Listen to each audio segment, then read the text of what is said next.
Hey everybody, good morning. It is day 46 of spiritual healthcare. Welcome. It is a beautiful, what is it? Is it Tuesday? I don't know what day it is anymore. I think it's Tuesday. We've had such a amazing run of all of spiritual healthcare and everything that we've been doing. It's just been so phenomenal to be able to plug in with you guys because the response has been amazing, and I'm so grateful to have the technology and the platform and be able to use at least my time in quarantine to be able to interact with you guys and be able to build this amazing community. So I've got some really great news this morning for everybody, which is kind of exciting. So we'll announce that in a little bit. I'm super excited about it. Today we're going to be chatting about a number of things. We're going to be talking about how to succeed in a haunted place. How to succeed. What are the hallmarkers of success, not only in paranormal situations, but also in life and moving forward throughout everything that's going on. Good morning, Patricia and Kaz and Des and Nigel. Nice to see you guys. Always so good to see you. It's so wonderful. And as I say, I've got some cool news for you guys also today, which I've been working on. I've been working on this sort of secret project for a little while, so hopefully I'm going to be able to roll it out soon, but I want to at least get you guys excited about it because there's some cool stuff that's going to be coming up, and it's great. So that's really exciting. So as I say, today I really want to talk about how we start to move forward and talk about the success markers that I've seen in people who have done really well in haunted places that have had sort of that negative connotation, as well as how those success points kind of translate through life and into their everyday experience. Good morning, Jason. Good morning, Darren, Brandy, and Shadow. Nice to see you guys. It's always good to see everybody in the morning. It's so great. I love to be able to watch everybody's name pop up, and it's just so cool because you guys are just so much fun, and it's just wonderful. So so the news that I've got for you guys. So I'm going to announce that first, and then I will talk a little bit more about it at the end of all of this as well, so that we can build on it and whatnot. So over the last little while, because of the amazing responses and just how much everybody, including myself, is enjoying being able to do this every day, what I decided to do was create a spiritual healthcare masterclass. Okay, so the masterclass is going to be coming out in the summer. And I am really, really stoked about this because what I really wanted to do was take all of these little tidbits and things like that we have been talking about, because there's so much more, and we only do like a half hour every day, and whatnot, but there's so much more to this. There's so many more workbooks and all of it's complex. Like, there's a lot to it. And what I wanted to do was put together something that was going to be sustainable, substantial, something you guys can go back on and build with. And it's going to be a multi-week course. So there's going to be everything from live sessions like this to and videos and tutorials and workbooks and worksheets and all of this stuff, so that you guys can maximize everything that we've been doing here. And we're going to go through it kind of week by week, and every week is going to be a different thing.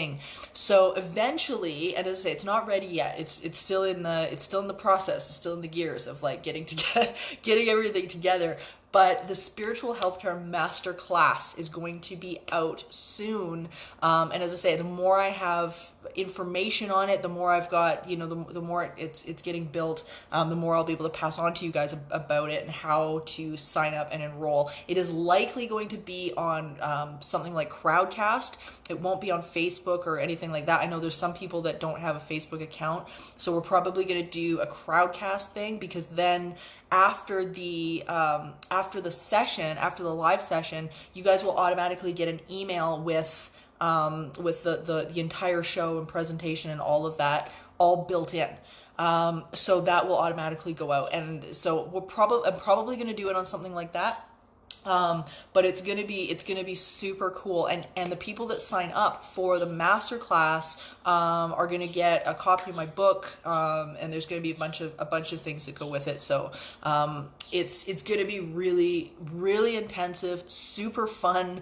I can't wait to get this all rolled out. I've been working on the different modules and weeks and all that stuff over the last short while, and it's just coming together so nicely. So I am like really stoked about being able to offer this to you guys, and do more of this sort of intensive work that we've been doing, so that we can keep this going and keep the momentum going, because the momentum has just been phenomenal. Every day it's like we've got this new, we get this new piece or this new aha moment, and I'm having aha moments with you guys. That's the great thing about this, which is what I'm loving so much, is that I love being able to learn with you guys, and every time you guys ask questions or send in topics, it gets me thinking about that next step in everything. So I'm loving it. I think it's phenomenal. So that's the good news. That's the big news. And as I say, we'll chat about it a little bit more later. But what I really wanted to get into today was this idea of what does it take to succeed? Because we've talked about all the things that kind of throw us off track. What does it take to then succeed in either a haunted place that is, kind of on the negative side, or just when we're experiencing negative stuff going on in our lives and in our environment? What are the success markers? What have I noticed over the years? Good morning, Dan. Good morning, Marge. Good morning, Will. Nice to see you guys. It's so great. So I want to get into that a little bit, because there all are hallmarkers of people that have been more successful within this in this world, within the paranormal phenomenon. All of that. It's all related. It's all interrelated. We often think that, like, the paranormal and sort of the haunting stuff and whatever is separate from our day-to-day experience, and it's not at all. My friend Dr. Cal Cooper always says he hates the word supernatural, because it's not supernatural at all. It's a natural occurrence in our world, and I love that. I think that's great.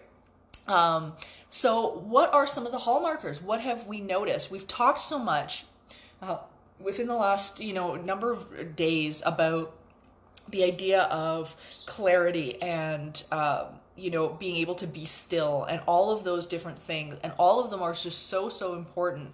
But there are a few more also that I've noticed that within my client base, they have embraced, and they do on a regular basis. And these are not only people who have moved through a negative haunting or negative experience in their life, but they're also characteristics of people who have been successful and not had those things happen to begin with, or reoccur, or something like that. It's things people have learned along the way.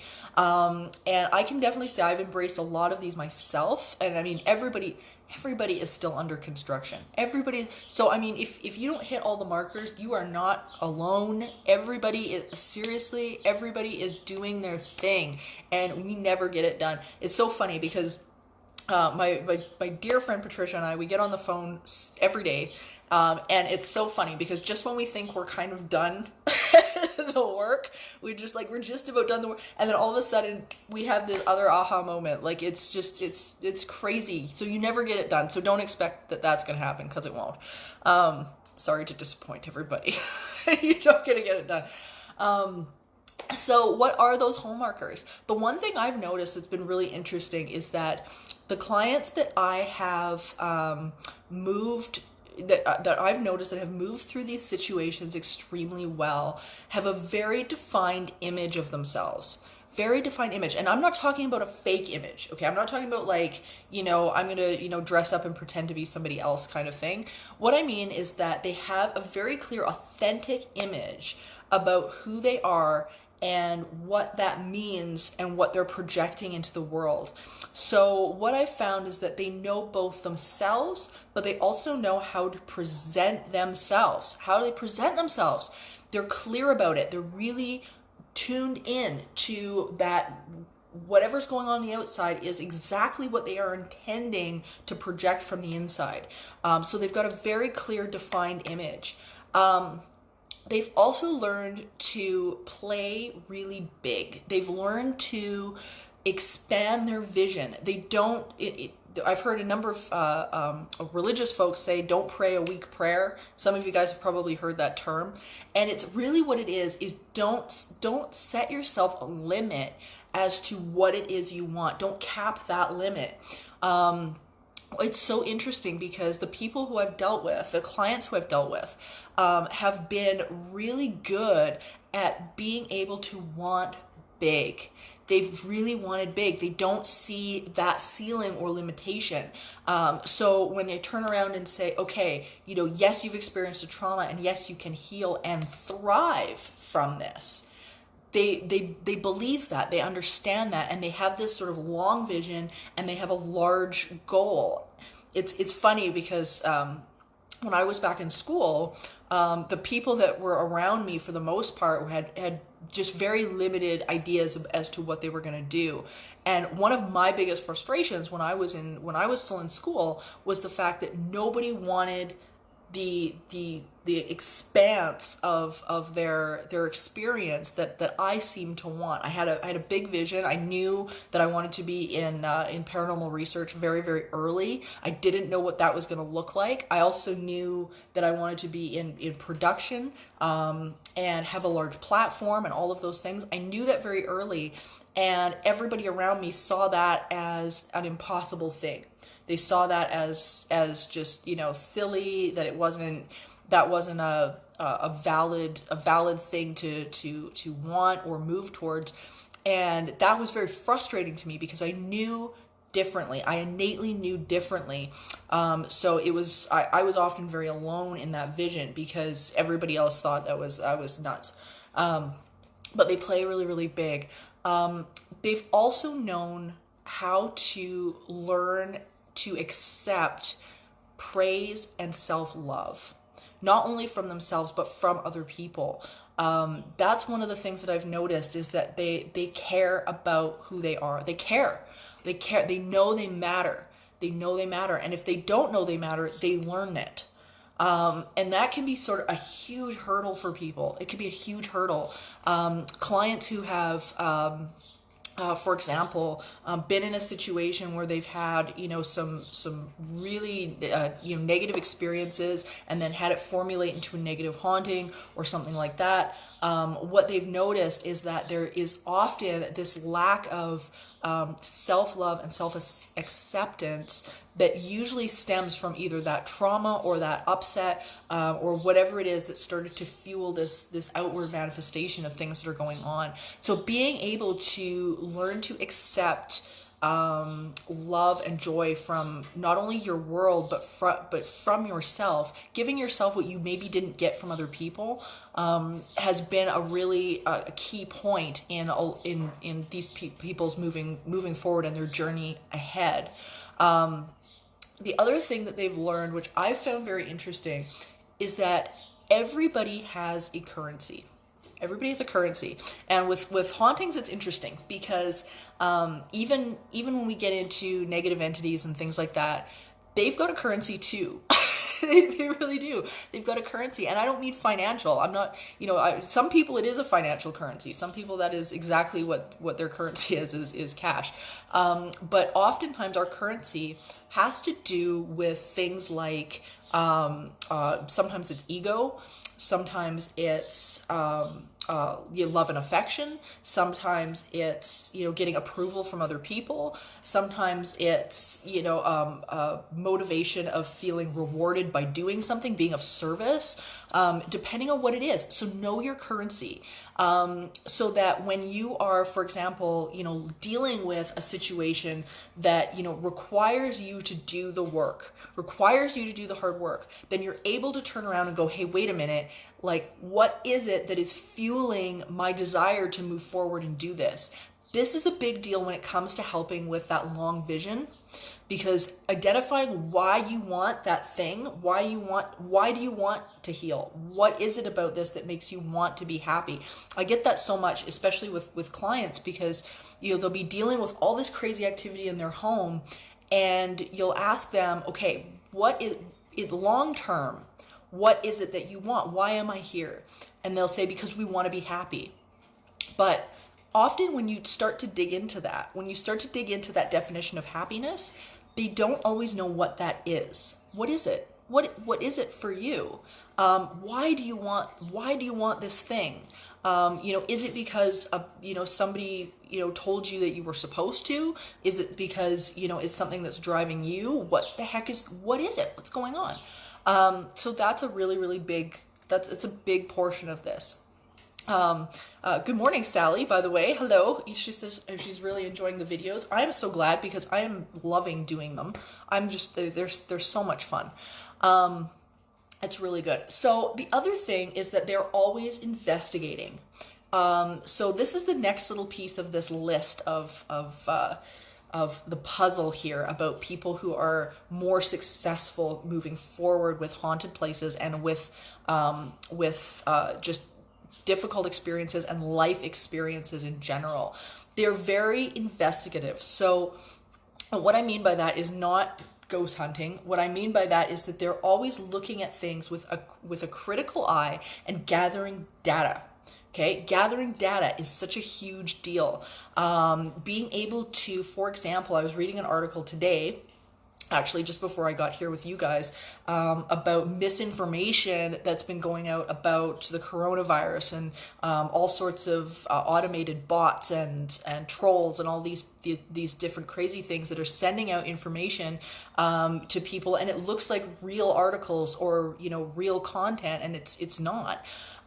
So we have to take the same critical eye to the things that are going on in our environment, to take a look to figure out exactly what it is. Where is that coming from? Where is it coming from? Don't take it at face value. Figure out, do some information on the source and some digging on the source of that knowledge. Darren's asking, how long does it take to dig into a client to get your answers? Usually not very long.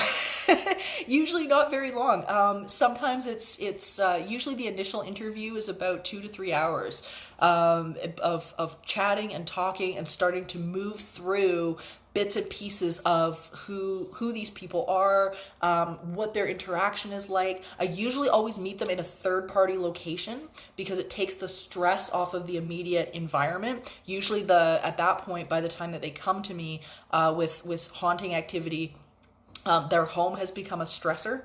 So you're not getting a very good, you're not getting a very accurate reading of who they are.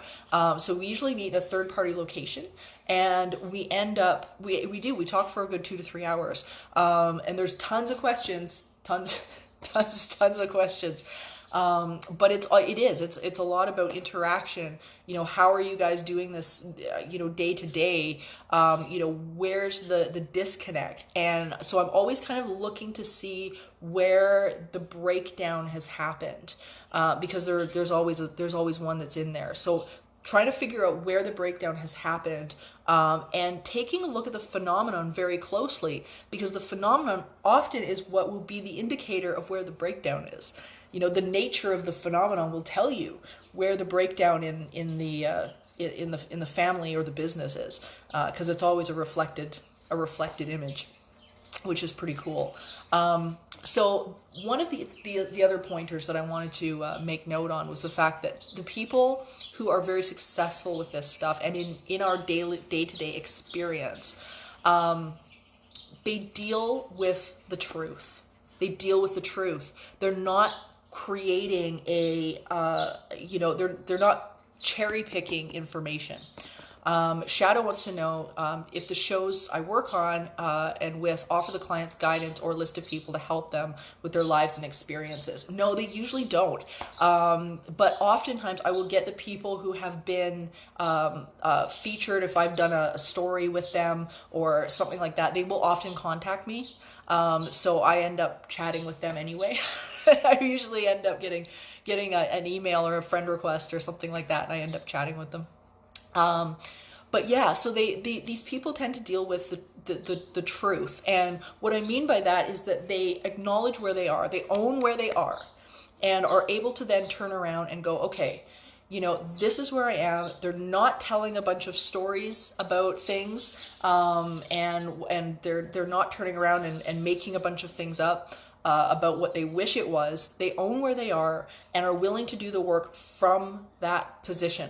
So sometimes what will happen, for example, where I will get a client and then they will have written their own story about what they want to have happen and what they want the process to look like.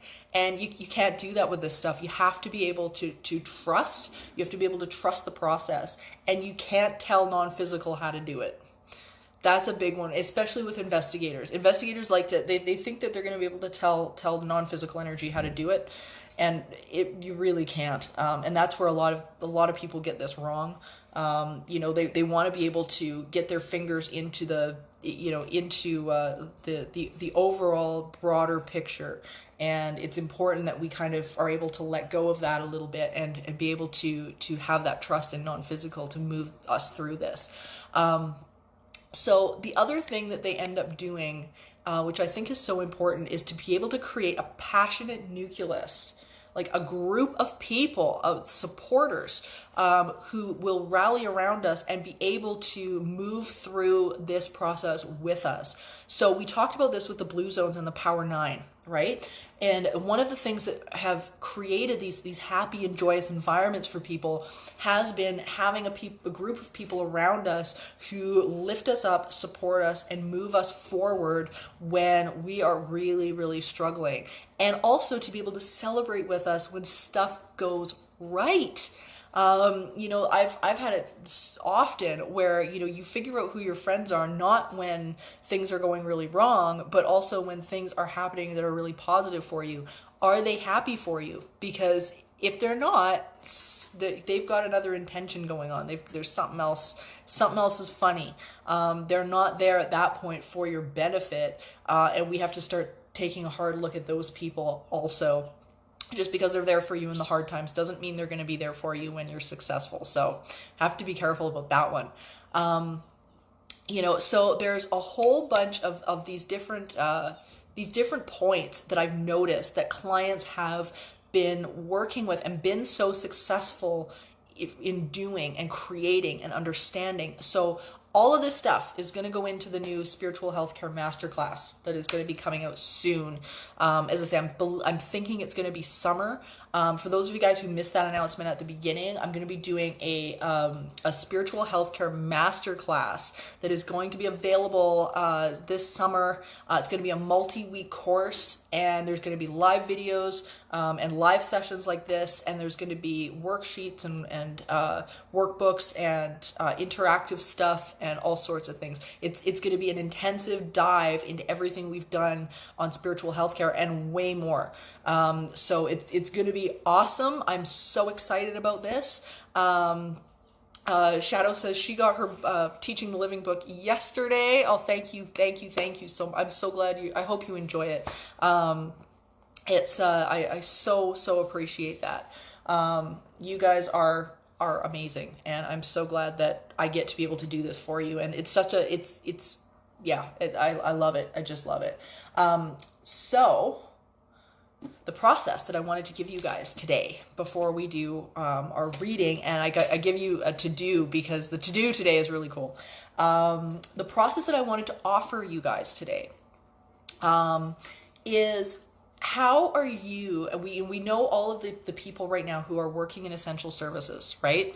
And all of these amazing individuals who are going out every day and making sure our grocery stores are supported and our drugstores and all of these different things. But I want you guys to start thinking of yourselves as essential too. Some of you guys might already be essential workers, but how are you guys essential to your world? How are you essential? And that's not necessarily anything to do with your job or what you're doing. This might be something just, how are you essential? Start to think about that. What is it that makes you unique? Start to think about what that image is that you want to be able to tap into and project. How are you being essential? Because if you believe you're essential, then the people around you are going to start reading your energy as just that, and they're going to see you that way too. So start thinking about that. How are you essential? And if you guys are journaling or anything like that, and you've got a journal, grab it, write it down, and start with the prompt. I am essential because. I am essential at home because. I am essential at work because. I am essential to myself because. Are you essential to yourself? Do you feel you matter? You matter. So we ought to start thinking about that. So the reading today I thought was so appropriate, and comes from the wonderful Miss Ayanla Van Zandt in Faith in the Valley. Love this book, and I think she asks a extremely important question regarding today's talk. And so check this out, you guys. Keeping what you have, even when it does not make you happy, leaves no room for your good to get in. Holding on to what is worn out or unproductive because you cannot see your good coming delays it from breaking through to you. As hard as it might be, and as frightened as you may be, you must let go of all you don't want in order to get all that you do want. The universe does not tolerate a void where there is a need. It will fill all empty spaces with its divine substance. When you have a request and make it known, the universe gladly responds. There is more than enough of everything to go around to everyone. However, it is up to you to make the space in your life and be ready to receive what you want. You can always have what you want, exactly the way you want it. There is never a good reason to compromise or settle for less. You can have as much as you can stand of whatever it is you want, as soon as you are ready to receive it. You can have it now, right where you are, exactly as you are. You do not have to be perfected in order to be blessed. In order for any of this to happen, remember you must fulfill one small requirement. You must say no to what you don't want in order to make room for what you do want. And I have to add to that, make sure you are saying yes to what you do want, because the universe doesn't hear the word no. It will include whatever your attention is on. So be able to say no to what you don't want and focus your attention on what you do want, and watch things start to happen, because it's incredible. It's really, really incredible. So the to-do that I wanted to give you guys today, which is super cool, is actually on YouTube. And it's a great YouTube channel that has been around for absolutely ages, but is so much fun to go through because it's such a rabbit hole of neat places and information, all haunted places and, bizarre places that you and I normally, don't visit. So the webpage or the YouTube page is called Amy's Crypt. And Amy's Crypt has basically been investigating world's most haunted places. There's new videos every Sunday and Wednesday, and it is such a fun channel to go through. So I'm going to leave the link up on Entity Seeker on the Facebook page here, so that you guys can visit Amy's Crypt and go through some of the videos, because they are so cool. She's gone everywhere, everything from Leap Castle, she's gone, which is in Ireland and Australia, all sorts of really, really cool things. Japan's haunted forests, the Witch's Pond, it's crazy. It's crazy. She's just all over the world. And it's the coolest thing to be able to take a look at some of these places, because, she's able to get into all these locations, and it's really cool.